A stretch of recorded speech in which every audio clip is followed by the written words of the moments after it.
Okay, building tension and suspense. Now, this is the actual extract with nothing missing. Nothing moved. Coxton House was as silent as the grave. Perhaps the only thing worse than hearing her best friend desperately calling her name was being alone in this endless quiet. Alice's eyes searched through the darkness, scouring the corridor, which faded into more murky gloom. She could make out the hallway right in front of her, the door opposite, and beyond it, the enormous, winding staircase.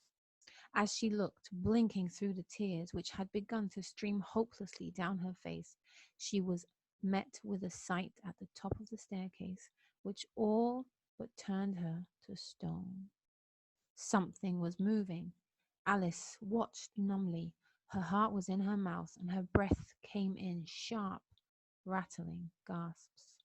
Descending the stairs, one careful, agonizing, creaking step at a time, a hunched silhouette shuffled out from the darkness. Ooh. Okay. How did the extract make you feel?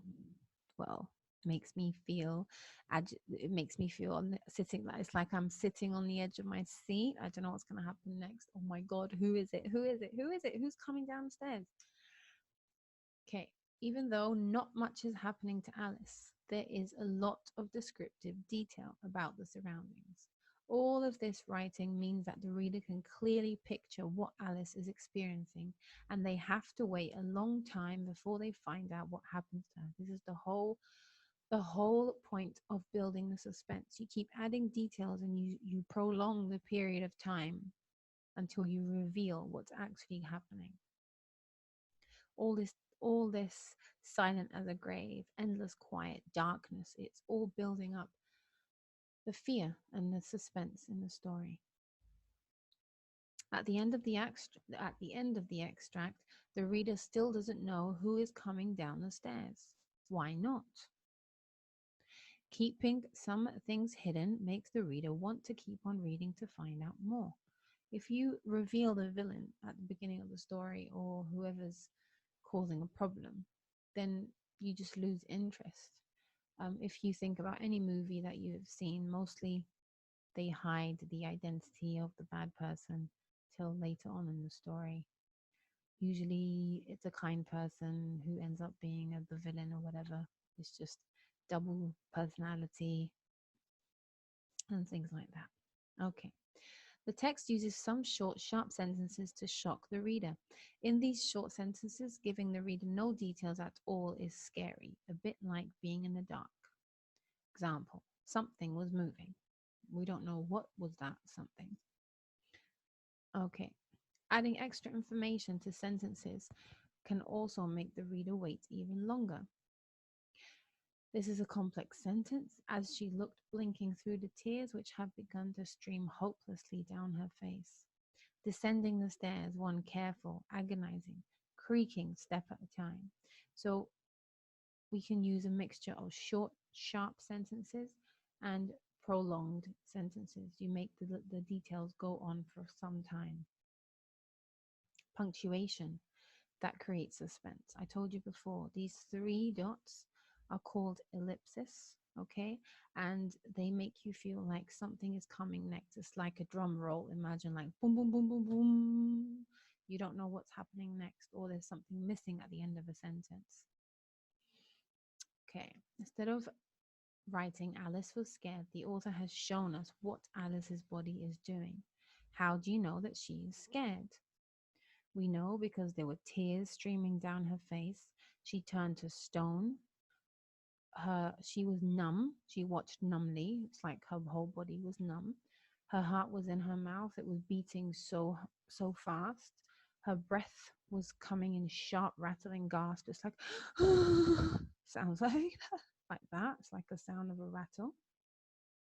Okay. To build tension and suspense, descriptions should appeal to the reader's senses. So this text has many sense descriptions using sights, sounds, feelings. Okay, can you find any of them? Okay. Silent. sound, endless quiet, sound, darkness, sight, murky gloom, sight. She could make out the hallway, sight again, tears. It shows feeling, okay? Numbly shows feeling. This is her breath came in sharp, rattling gasps, creaking sound, hunched silhouette is what she could see. A silhouette is when you must have seen pictures before where everything is white and you just see black shadows. So it's basically you just see the black outline of something. And hunched is when you bend over, when your back creates an arch. Okay.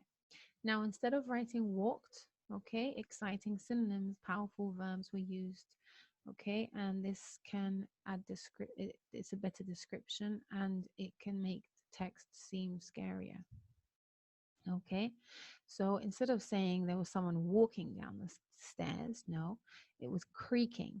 The steps were creaking, they were making a creaking sound, and they shuffled, okay.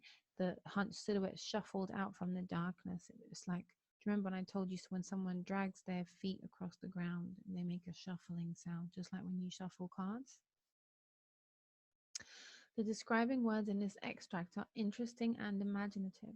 Why do you think it's important to describe events in detail? The author also uses imagery. Imagery means any description which works to conjure up an image in the reader's mind. To conjure means to make it like it's like you're creating it out of thin air. Okay. As silent as a grave. Is this a simile or a metaphor? Think, think, think. Turned her to stone. As silent as a grave. This is a simile. It's comparing the silence of the house to somewhere else that is silent, which is a grave. This is a metaphor. The reader knows that Alice isn't really turned to stone, but it shows that she was too afraid to move. Onomatopoeia also helps to immerse the reader in your story. Onomatopoeia are sounds. We said this before. Meow, woof, woof, bark, bark. Okay, what sounds did the writer use? Rattling, creaking, shuffled. These are all sounds. Okay. Okay, can you think of some other onomatopoeia which would help to shock your reader? Could be like a whoosh, or for example, a hissing sound, or a howling sound. Ho, something scary. Bang, crash. Tick tock, tick tock, tick tock. Tick tock's always a good one. Okay, can you remember all of the features of writing with tension and suspense? I hope you've been taking notes. If you haven't, here they are.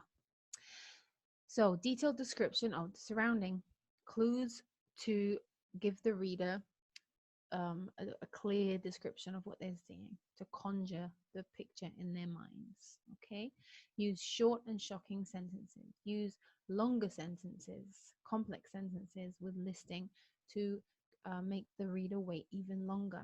Use the three dots, the ellipsis, which also builds suspense. Okay, describe physical reactions of the character. You can add personification. Okay, give features to non-living things, features of living things. Also use the senses to describe your the story, how the characters are feeling, what they can see, what they can smell, what they can hear. Okay, use exciting synonyms, powerful verbs all the time. Do not use walk, run, went. You know, you can use so many different types of words that will create tension and suspense. Also add similes and metaphors. They are always a great tool. And onomatopoeia. You can also use alliteration if